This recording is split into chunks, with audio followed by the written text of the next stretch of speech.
I'm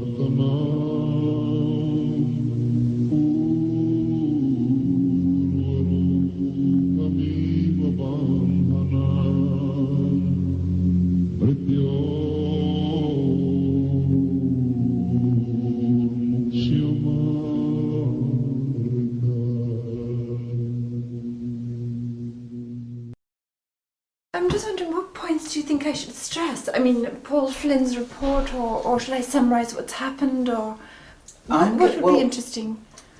It'll be a conversation. Right. I'm going to ask you to summarise what's happened since the last time we talked to you. See, because this is an update. Right. And when I met you, it was in October. Yeah, I think, was it September or October? Yeah. I think No, it wasn't. It was September. That's right. Yeah, it was September. Yeah, it was September. And so there's quite a lot of water under the bridge in September. Right. And this whole thing seems to have evaporated. It's just like, it's not in the news, no one's talking about it. All the people who were really talking about it a lot on the internet, that's all kind of, that's all evaporated too. And everyone's thinking, what was that all about? And so I'd like to ask you, what was that all about? What have we all learned? What do you think happened? What's the optimistic message for us all? And then a personal note about what your personal plans are, because I think you've got a lot of people there who out there who really love you and who want to know what you're up to and what you're thinking and what's next, and it's a chance to talk about the book and, you know. Yeah, I'm off to my Greek island.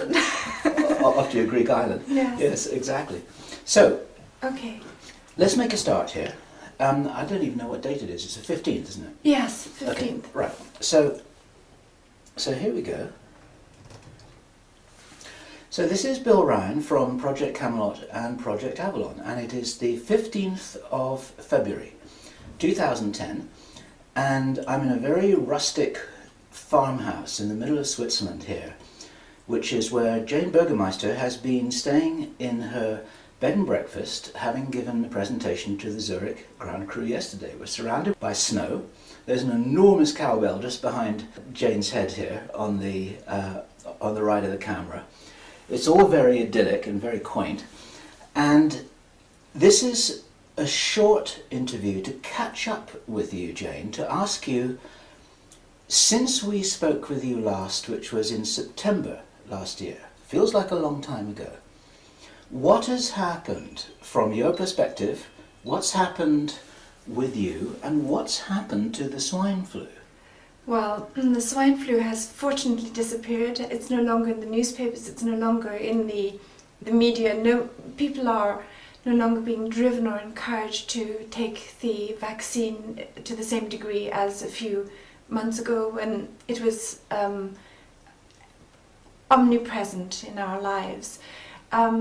Very few people have taken the vaccine in Europe. I think 30 million out of 450 million or whatever. So much smaller proportion than the governments had hoped. In France they wanted to vaccinate 100% of the population by the end of January, and I think only 6% took it there. 6 or 7% took it in Germany and in the UK and so on, and also in countries like Switzerland. I think 60 million people took it in the USA, according to the figures of the CDC. Again, maybe quite a small portion of the total population of 400 million is it in the USA. So we have seen an incredible awakening among people.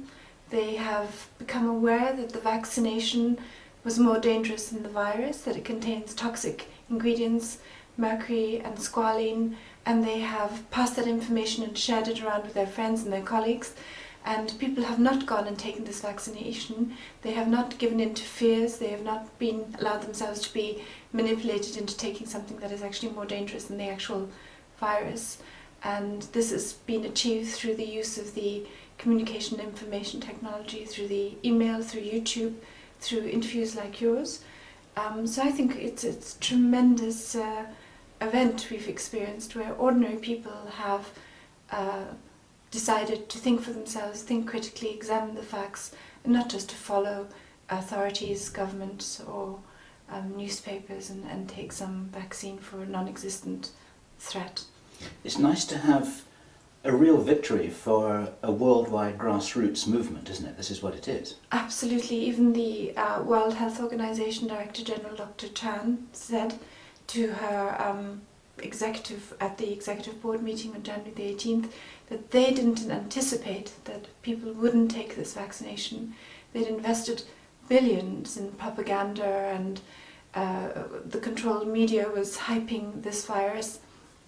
So this was really an unexpected victory, and it was due to every single person who spread that information, who took the time and trouble to read about it, to maybe tell their friends, their colleagues, their other members of the family.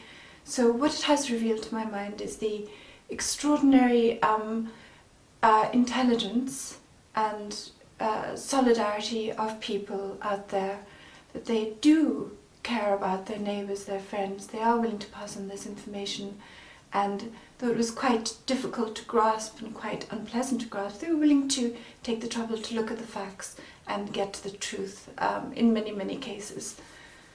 So you're not just talking about people who for many years may have done a lot of research into secret government plans on the internet. You're talking about regular people waking up, looking at the information in front of them, taking stock, acting intelligently and realizing what was happening. I think that is what we're seeing. We're seeing a completely new scale of awareness among the ordinary people, that we have a big problem with our governments. I was just talking to somebody yesterday who said that her mother, who's about 60 years old, has always taken every single vaccine and believed that the governments were representing the interests of people. But when it came to the swine flu vaccine, she looked at the facts and decided not to take it. And slowly she's becoming aware that the government that is giving this vaccine doesn't have the interests of its people at heart, and beginning to ask questions about why are they doing this, who's behind it, what is their motivation.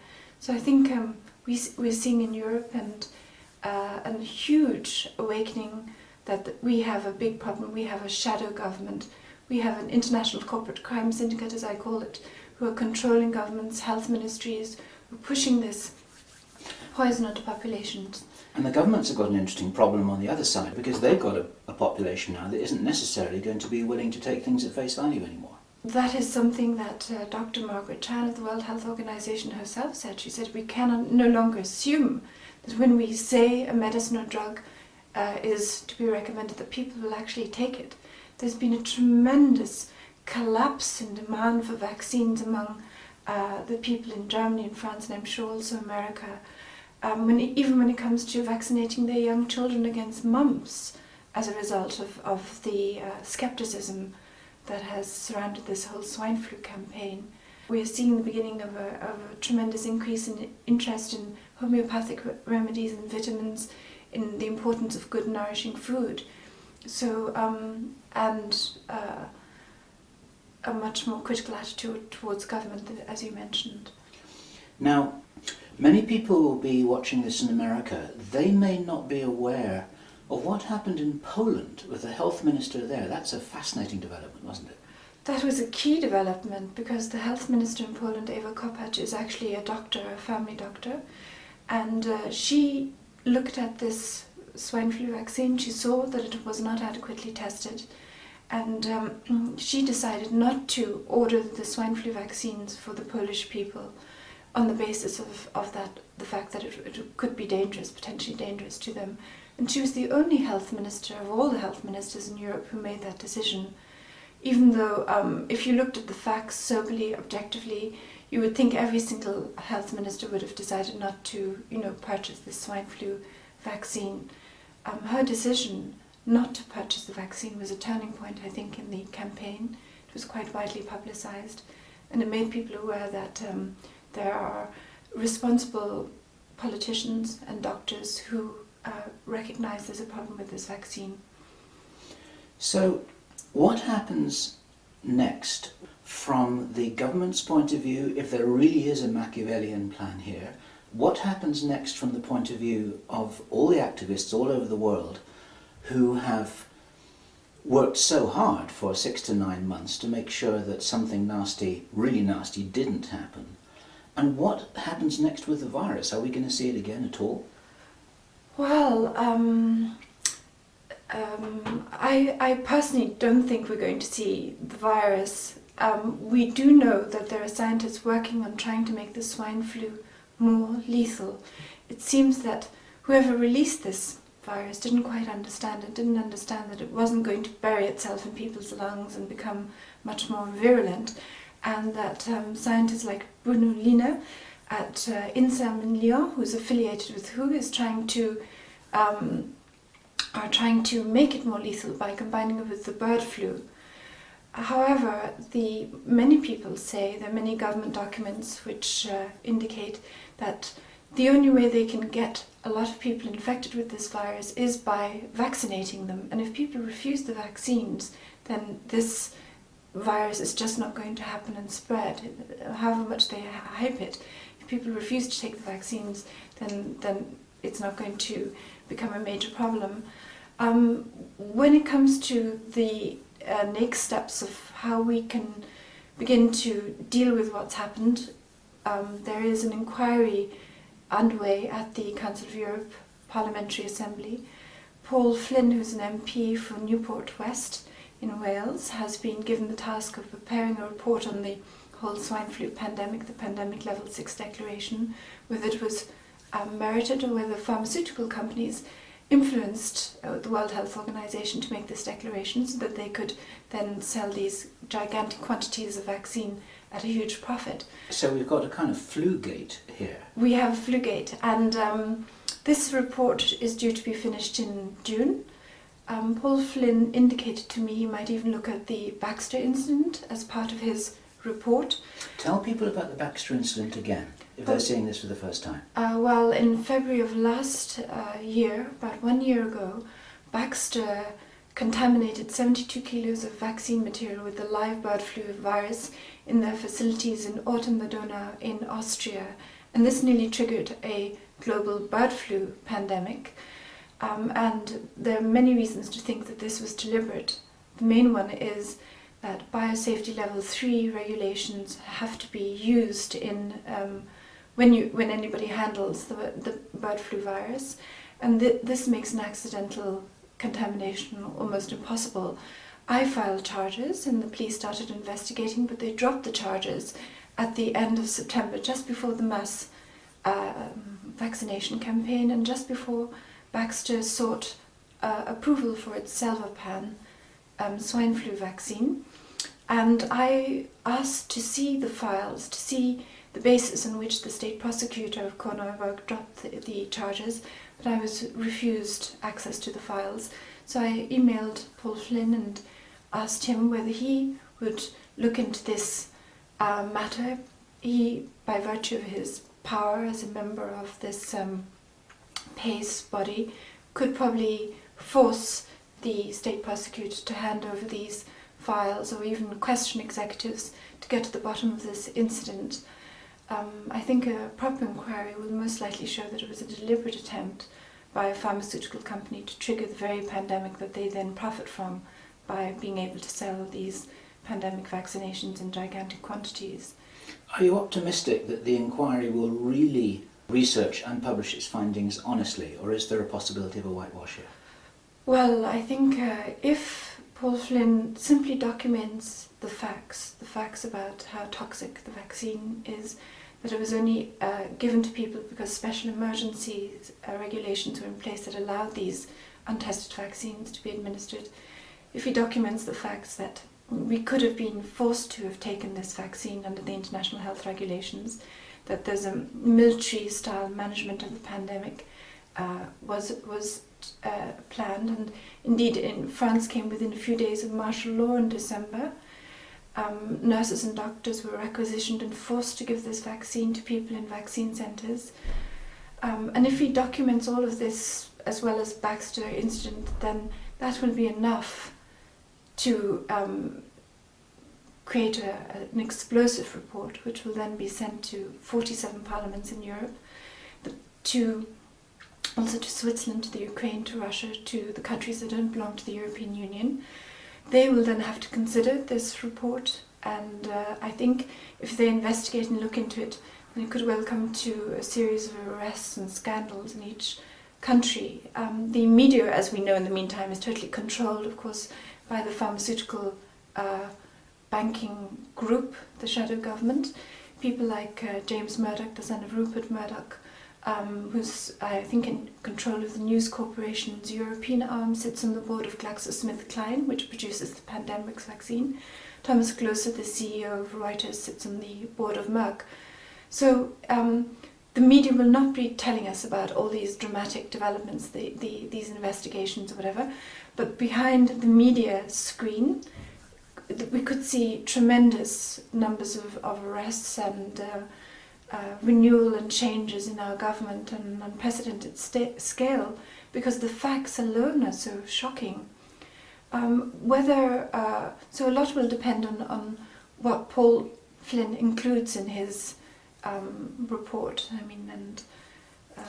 Are you in ongoing dialogue with him, or did you just present him with a bunch of facts and now you're leaving it all to him? Yes, all I did was send him an email pointing out this aspect of the whole pandemic event, that there was a pharmaceutical company nearly triggering a bird flu pandemic, which would have been much more lethal than a swine flu pandemic. And I leave it to him. I'm sure he's going to do his job as impartially as possible. He's going to be under tremendous pressure to leave out facts concerning the toxicity of squalene and mercury. So we'll just have to try and keep the awareness among the general public to mobilize support and make sure that there isn't a whitewash. Yeah. And what are your personal plans now? Would you still call yourself an activist, or are you sitting back thinking, well, we won that one and now I can go on to the rest of my life? Unfortunately, I don't think we've reached that stage. WHO has said it wants to keep the pandemic level 6 emergency for 2 more years. That means as long as this pandemic level emergency 6 is in place, it can issue drugs that are untested to people. So we can be getting all kinds of drugs now that haven't been adequately tested. It can take control of the health services and the military and the police in our countries and create this sort of cement the shadow government's infrastructure. So apart from all of this, this shadow group is also involved in the climate gate scandal and the financial crisis. It's trying to instigate wars, famines, sending these vaccines to the developing world. So we can't just, say it's all over. It isn't. A huge victory has been accomplished, but we need to go a little bit further and see to it that the report that Paul Flynn produces is a good one, that countries hold their inquiries, and that the people who are responsible for this are actually put in jail. The French are holding a parliamentary inquiry in the next few weeks as well. So that's another opportunity in France to really get to the bottom of this and put the people responsible in jail. And if we get those people into the courts, then we should be able to dismantle a large part of this New World Order government, So I myself plan to write a book in the next couple of months summarizing what has happened, the main areas that have to be looked at, the toxicity of the vaccine, the lack of pharmacovigilance, monitoring of what happens to people who've taken this vaccine, the militarization of the management of the pandemic emergency under the international health regulations.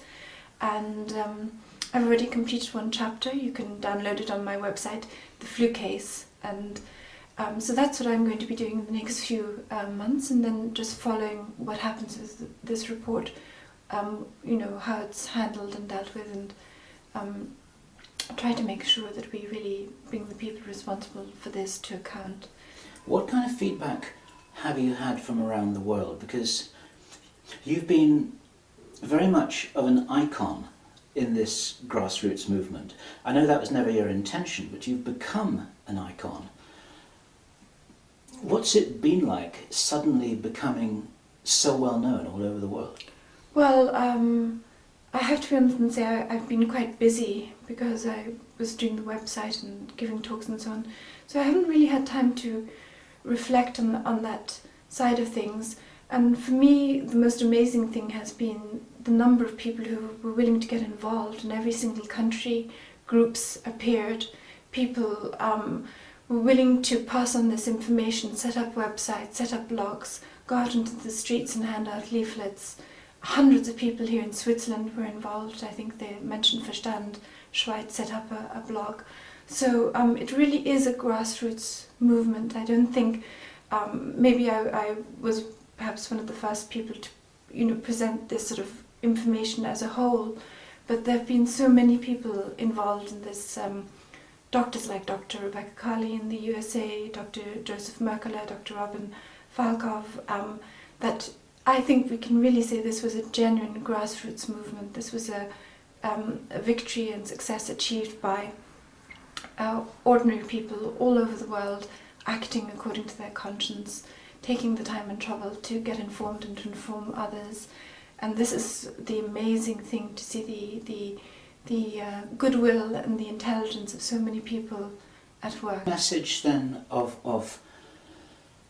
optimism and encouragement, because this whole over yet in terms of the controller's desire to nail us down, to lock us down, to control us, to restrict our freedom, to restrict our sovereignty. This is probably not over.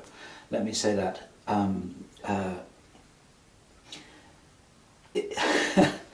Let me say that as a little bit of an understatement. But what's the message of encouragement and optimism that you see for other people who've been woken up through all of this, and now they may have other things coming at them over the next few years? Well, I agree with you. The controllers have lots of plans up their sleeve, including, of course, a war. They've been planning a major war, nuclear war, for a long time. But they depend ultimately on us being prepared to go along with it. They fill the media, the airwaves, the TV screens with catastrophes. They terrorize us, make us fearful, and they depend on us doing certain things out of fear, taking the vaccine, going to fight in the army, whatever. And if people are no longer willing to be driven by fear, if they're willing to stop, to stand, to think for themselves, to be critical, to communicate with their friends, and to say, no, we're not taking this vaccine, we're not going into this army, we're not fighting this war, we're not allowing this famine to occur, we're not allowing this corruption to continue. And if they begin then unraveling the whole infrastructure with inquiries, investigations and so on, then I think that they cannot continue with their plans. They do depend on our fear and our ignorance. And our compliance to implement these plans with an enormous number of people in the, let's say, the middle professional classes, like the doctors, the nurses in the military. We're talking about the soldiers, airmen and seamen, who would actually be obeying orders to cause an enormous amount of damage on the human race if they just followed those orders, right? Absolutely. And one of the most interesting things was to see with the swine flu campaign that the German army was among the first to refuse it. Their doctors said it's too dangerous for our soldiers. Yes, and the gendarmes in France, who were supposed to be 100% vaccinated under the government plans or whatever, refused to take the vaccine. And they would have been the ones who would have been forced to give it to others eventually. They would have been guarding the vaccine centres and had a big role to play if the government had ever moved towards forced vaccination, as would have been necessary if they wanted to accomplish the goal of getting 100% of the people vaccinated. So we see in the armies and the police forces, and also obviously among the doctors and nurses, the vast majority didn't take or want to take this vaccine. A refusal to go along with the whole campaign, and that was crucial actually. The nurses and doctors very early on said, we're not taking this vaccination, and that's already where it began to falter. There were many critical reports in newspapers in Germany particularly. I think the leading doctors came out and said on front pages, this is an untested vaccine, also in the Polish media, much less so unfortunately in the UK and Ireland, where the grip on the media is much more total, and in the USA there's hardly a single really major report that was critical of the vaccine. So yes, there are very, very clear indications there that as you say, the professional classes are refusing to go along with this. Thank you very much, Jane. Is there anything else here that you'd like, just as a message, this is a brief update, just 20 minutes or so, for the people who've been intrigued about your role in this activism? Since we published our video in September, it's been seen by 300,000 people. I think the number's growing every day still.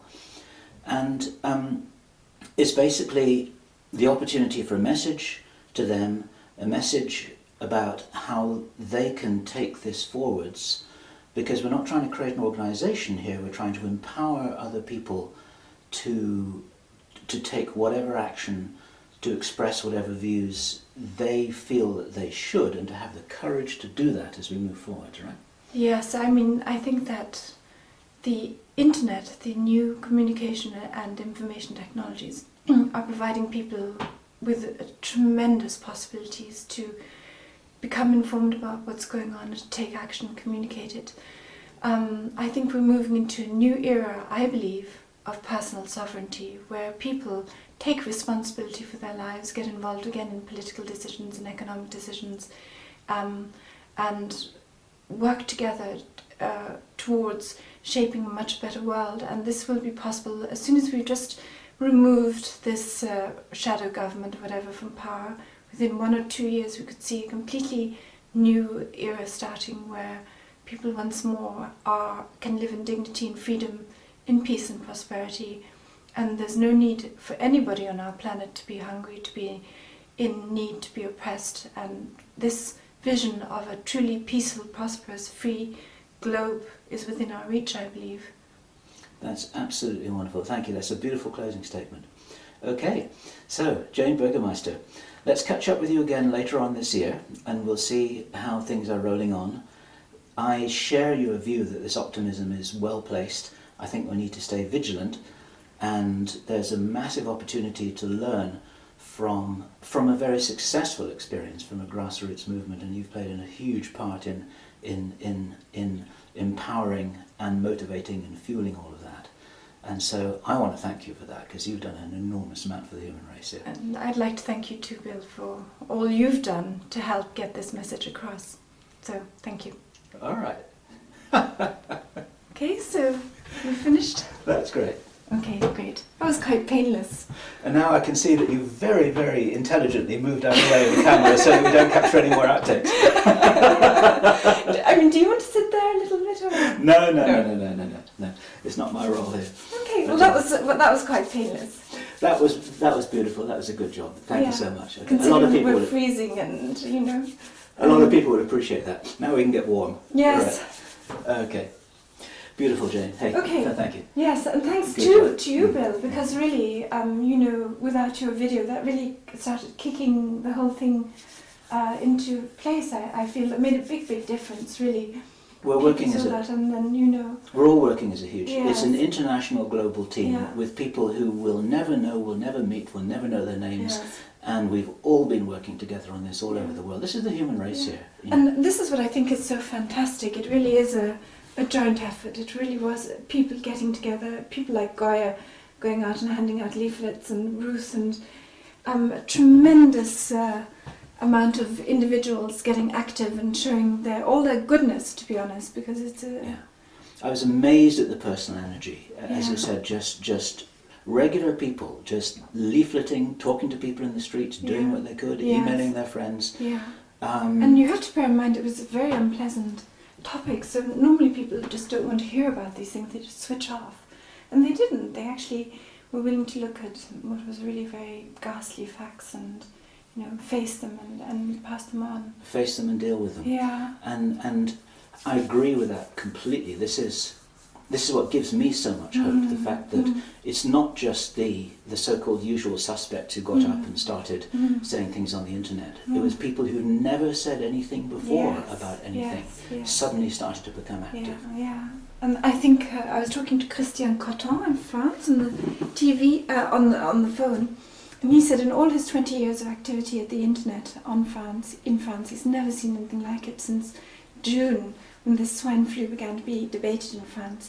It's galvanized the internet and created a new internet community, more or less, in France. He said, never seen so much debate about this vaccine in his life.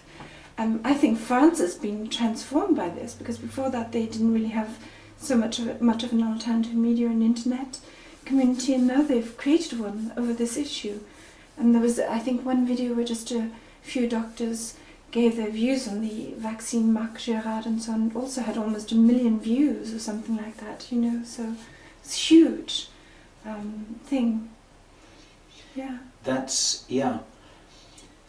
If one really looks at the numbers of all the people who've become active all over the world who weren't active before, and if you look at that as a kind of statistical spike, you can see this wake up all over the world visually. Yeah. You can see it visually and statistically. There are people who are saying, wait a minute, what's going on here? I thought they were telling us the truth, but they're not. Yes. You know? I mean, even Sandra yesterday was saying her mum, you know, for the first time didn't take this vaccine, and for the first time began to ask herself, you know, what's going on here? So I thought that's a, you know, a sign of what's been happening. Yes. That every generation has been willing to take this information on board. And I'm pleased to say that apparently in Germany and France or whatever, parents are not giving their kids the vaccines automatically anymore. They're taking the time and trouble to find out what's in them and deciding not to vaccinate. And this is obviously causing a major crisis now to the whole pharmaceutical infrastructure. I think it could even be the end of it. Yeah, and the spin-off from this is that one doesn't even have to believe in Machiavellian plans that they're trying to kill us all and all kinds of other enormous scenarios that are very probably true and which are also very hard to believe. But the fact that vaccines are damaging and the rates of autism are soaring and all the problems to do with the side effects which have been there for years, and suddenly now this is in the spotlight as well. Yes. And of course, that's just a part of the fact that that, like many institutions, the medical institution just survives in order to serve itself, really. We are perfectly able to heal ourselves, we're perfectly able to treat ourselves in most cases. And we're perfectly able to educate ourselves, to feed ourselves, to determine and research our own spirituality. We don't need institutions and authorities to do this for us. And so that's also an example for how real autonomy can be returning to the people in terms of restoring the sovereignty, which is what you said at the very end there. Yeah, I really think that's the way forward. I was speaking to this Irish guy on the radio, and he's was telling me about the personal sovereignty movement in Ireland, and it actually has the foundation in the constitution that they're allowed, when they go into court, to say things like, I absolve you, court, of your duty, or whatever. Under the constitution, they as a sovereign person have the right to absolve the court and the government. So now they're waiting for the opportunity to go out there and absolve the government. And the swine flu vaccine scandal could be that opportunity.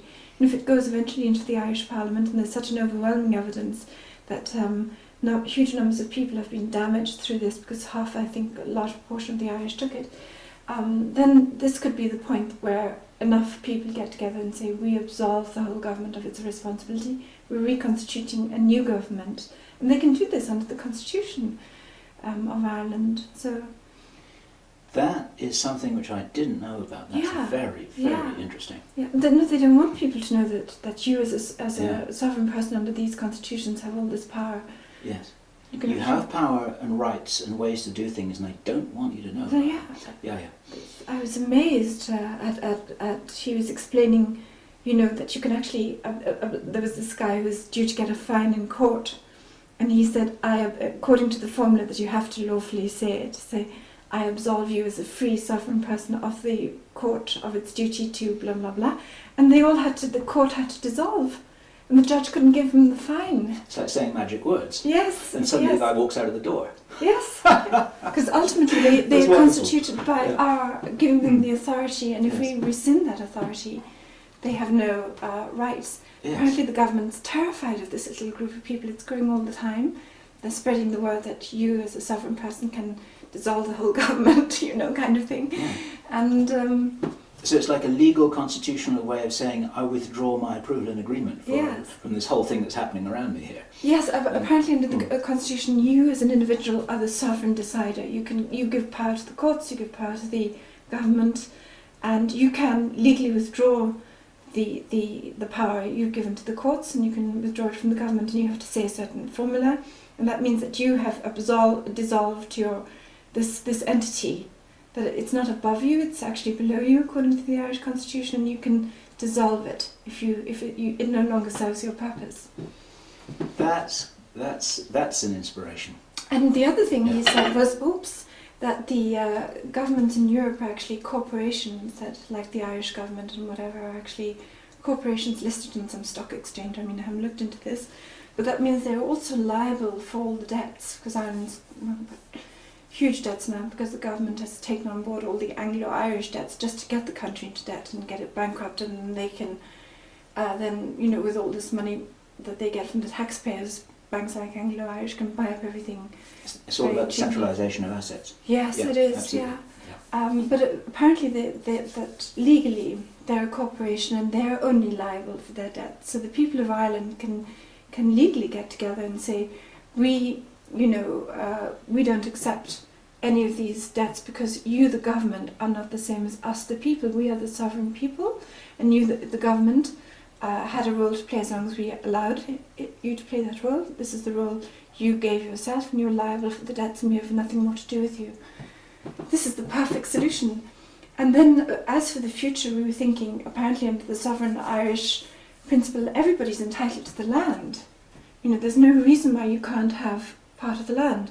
So you have to be responsible. It's not a license to, be kind of, greedy or anything like that. You're expected to be responsible. But it doesn't mean things like people who are homeless can, in theory, are allowed to choose maybe a little patch of land, and if they have to build a solid house, because with this comes responsibility to your community. They could build a wooden house, or with the help of their neighbours, and in this maybe powered by renewable energy. These things are all possible under the Irish constitution. Oh, he was telling me another anecdote. This guy was about to be thrown out of his house because he'd lost his job and he couldn't keep his mortgage payments up, and the bank was harassing him and so on. And under the Irish constitution, the sheriff is responsible for keeping the peace, which means that he also is responsible for ensuring that banks don't throw people out of their homes when it's winter or whatever because they've lost their jobs, because the concept of peace is much wider than merely profit, or exactness of contracts. So they dug up this little clause from something which said, I call on the sheriff for my protection and to keep the peace in our shire because I'm about to be thrown out of my home by the bank. And this obliged the sheriff to protect this man from being thrown out of his home because he'd lost his job. And so the bank after that didn't stop demanding the mortgage payments. He's been in the home now. Where was this? This is somewhere in Ireland. In Ireland? It's all happening in Ireland? Yeah, and within this whole county or shire where the sheriff has his jurisdiction, nobody since then has been thrown out of their home as a result of losing their job and, having to pay back the mortgage payments. So, yeah. Wow.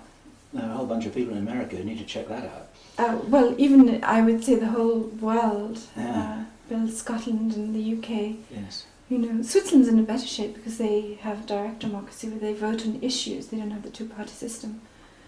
But yes, this could be the way forward. I mean, That's inspiring. Yeah. That's very, very interesting. Yeah. Is this all going to go in your book? This sort of broader perspective, or is it only going to be about the pandemic?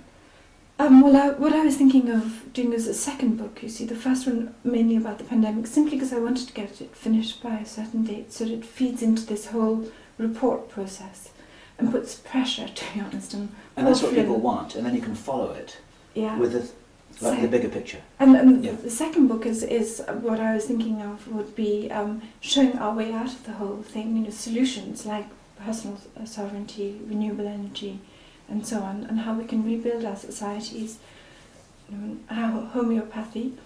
So I hope to do that in 2 months or 3 months. This would be part of my trip to Greece, would tie in with this, because it would be going back also to the ideas of ancient Greece, which are very sensible political ideas. I mean, if you read Plato and the Republic, it's not at all this totalitarian thing it's made out to be. It's a very sensible model. And it's also about personal responsibility. Plato keeps saying you can't expect a better political system than you as a human being, as an individual are. You know, there's a correspondence all the time, and you have to improve as a person, your mind, your feelings, and so on, and then you can expect a better political system. And then my third book, I hope, would be more about spiritual questions, you know, as we move towards 2012, and how the sunlight is interacting with our DNA and these sort of issues, and whether we're coming into this cosmic second coming of Christ kind of thing, the Christ consciousness and so on. But well, we're coming into something. I don't know what it is, yes. but things are changing, and we see the symptoms all around us. Personally, I think we're coming to a very, very good time, you know.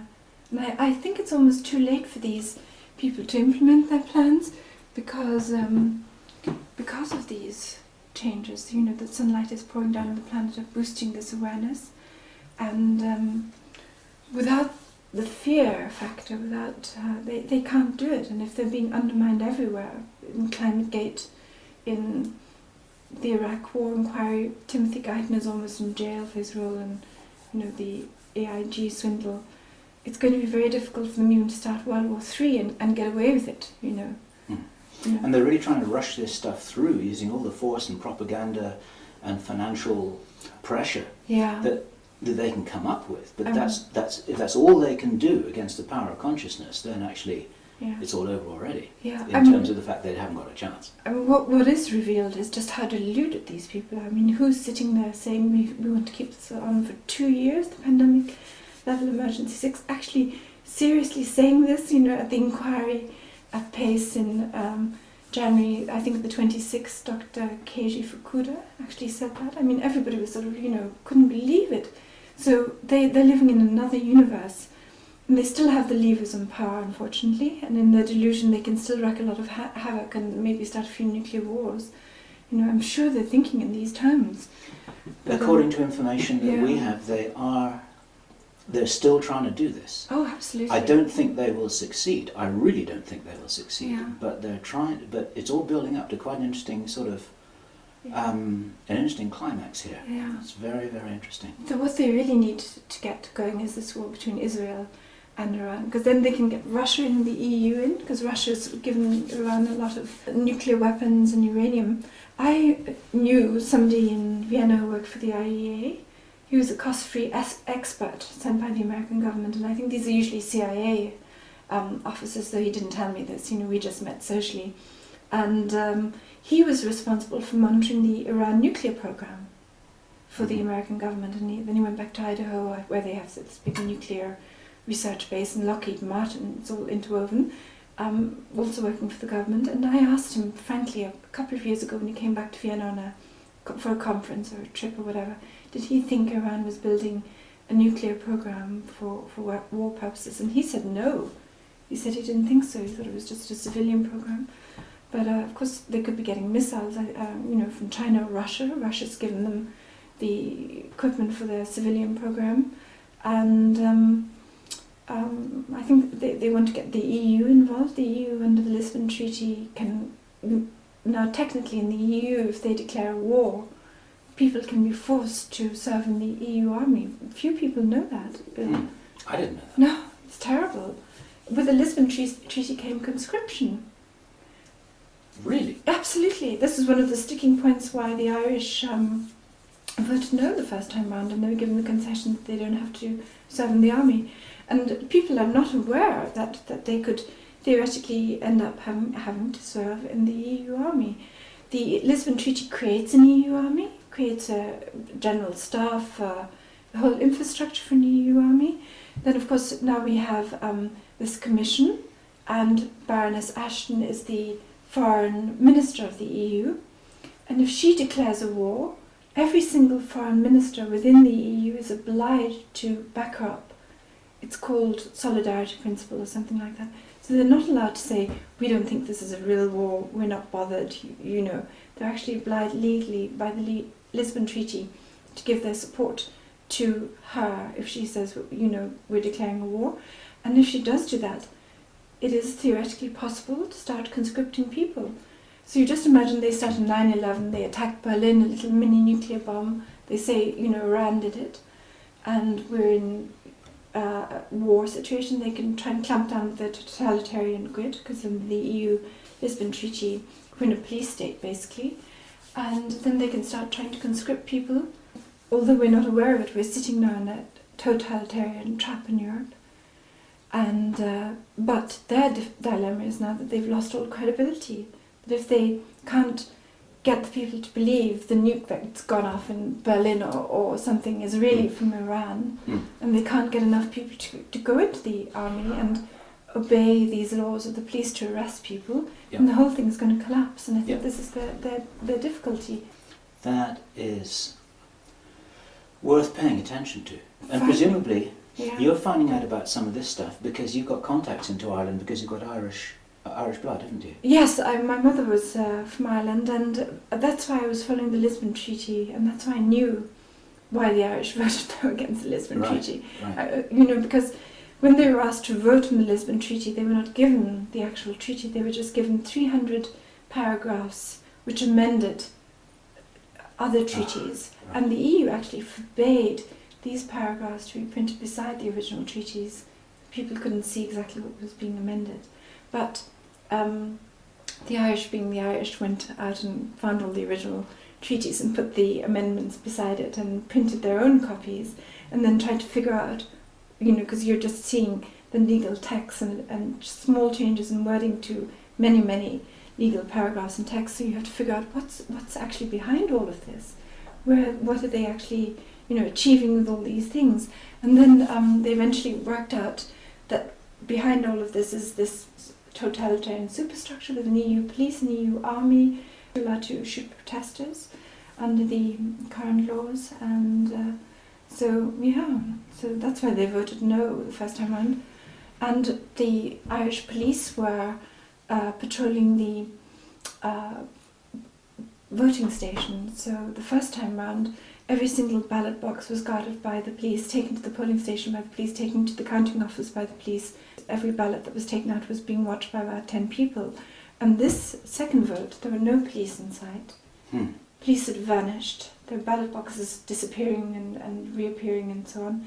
And I'm convinced it was a forged vote. I mean, there's no way I believe that the Irish had decided to say yes in that proportion or quantity.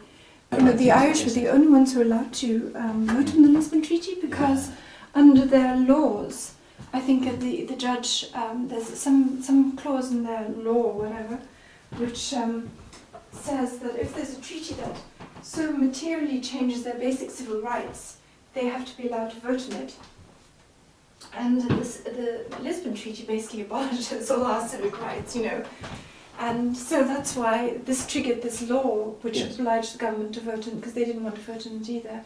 No other country got a vote on it. Yeah. You know, I mean, it's shocking, it's disgraceful how these top-level people in Austria, it was the Chancellor and the Foreign Minister, just met behind closed doors, signed the Lisbon Treaty, didn't even get a parliamentary vote, and with this sold the whole country into slavery. The other thing the EU Lisbon Treaty allows is that the EU can actually come in and take your resources. They can take water from a country under the pretext of global warming. They can actually take food, water. They can say it's an emergency. The EU needs your rivers, your water, your food. And they can do this under the Lisbon Treaty.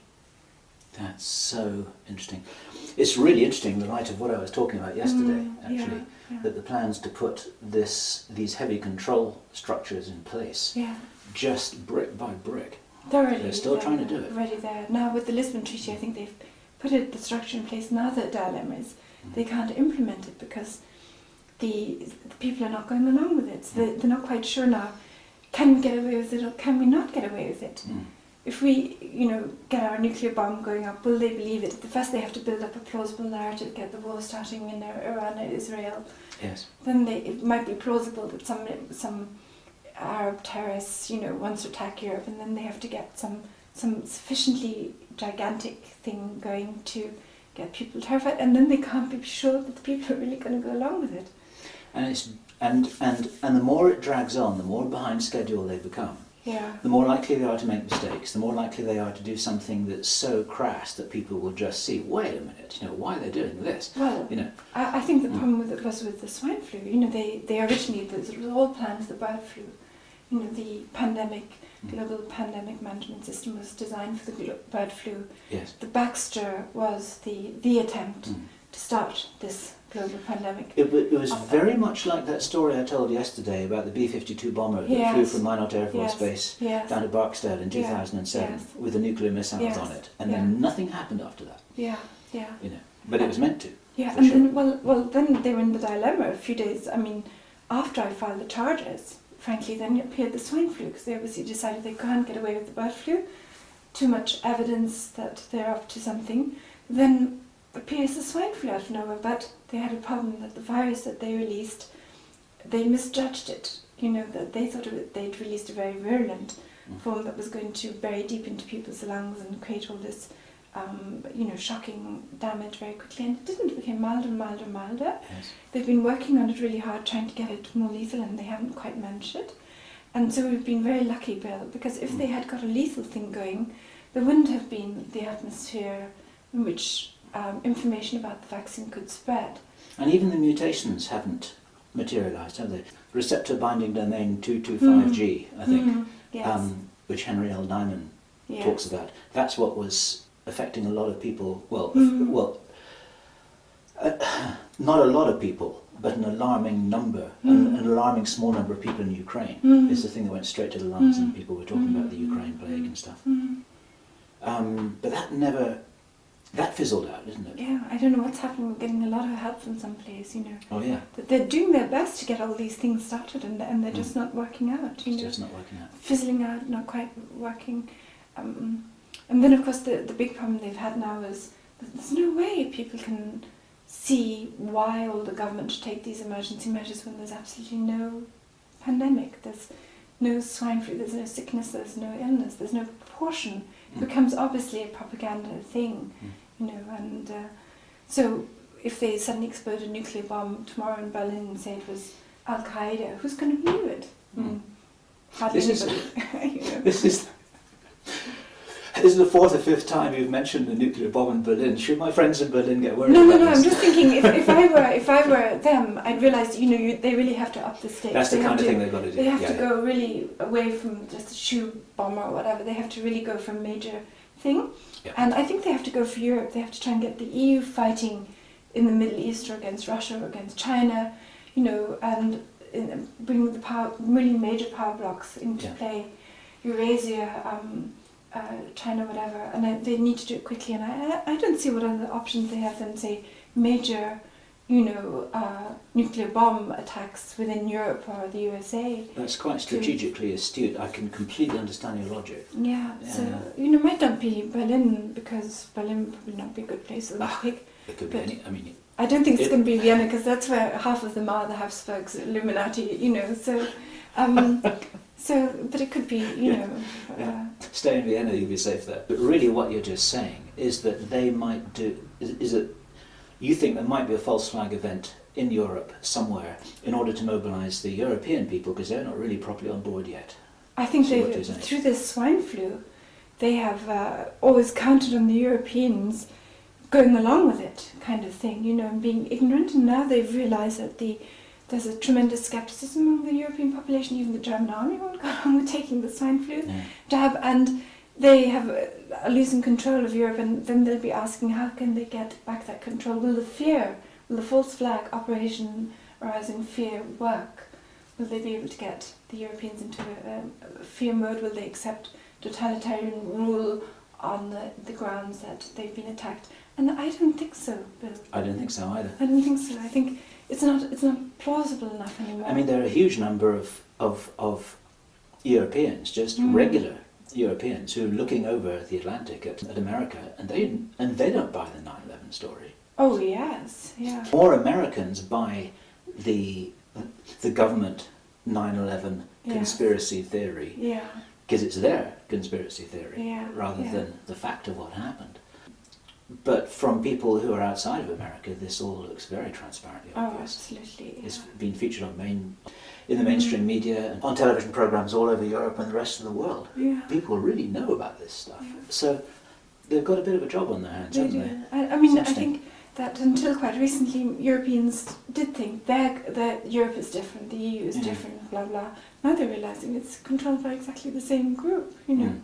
So I think they have a big problem in their hands. If the armies aren't willing to fight, if the, top level of the military is not willing to give their people the swine flu jab, the gendarmes aren't going to order their men to take it, the French army is against it, how are they going to get them to go and destroy themselves basically in some Middle East war they've manufactured? So I think they're going to try everything, but I think they've realised that the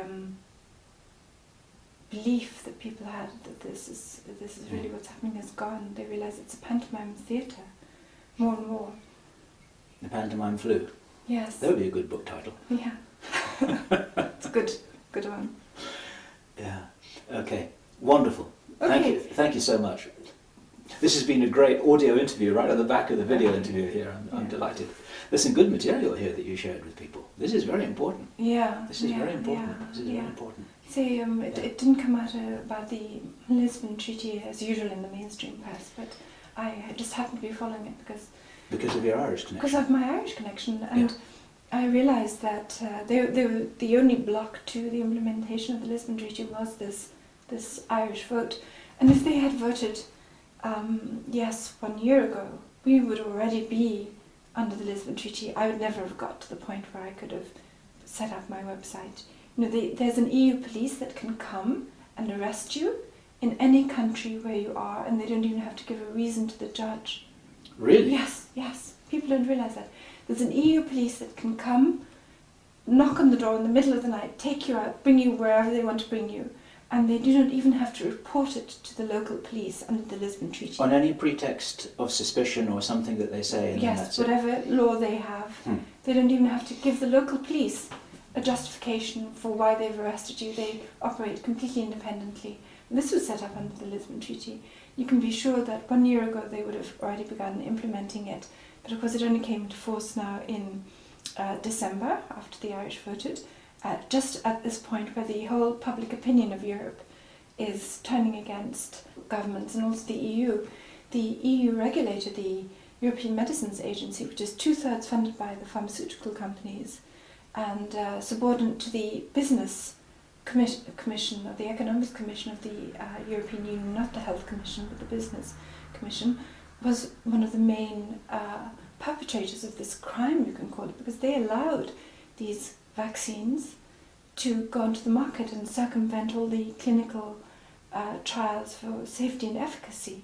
They're absolutely 100% complicit in the whole thing and can be shown to do that. They're the EU-wide regulator who gave permission for these vaccines. So it's going to implicate also the EU in the whole thing.